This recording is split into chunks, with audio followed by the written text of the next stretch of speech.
જે આપણે મેસેજ જઈ રહ્યો છે, જે અમારા બુટલેગર રીતે જઈ રહ્યો છે, શું કારણ શું? કારણ કે અમે બુટલેગર છીએ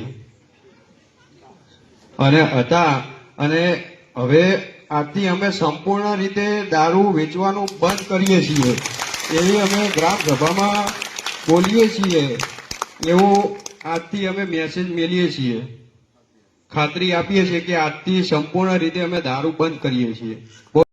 જે આપણે મેસેજ જઈ રહ્યો છે, જે અમારા બુટલેગર રીતે જઈ રહ્યો છે, શું કારણ શું? કારણ કે અમે બુટલેગર છીએ અને હતા, અને હવે આજથી અમે સંપૂર્ણ રીતે દારૂ વેચવાનું બંધ કરીએ છીએ એવી અમે ગ્રામ સભામાં બોલીએ છીએ, એવો આજથી અમે મેસેજ મેલીએ છીએ, ખાતરી આપીએ છીએ કે આજથી સંપૂર્ણ રીતે અમે દારૂ બંધ કરીએ છીએ.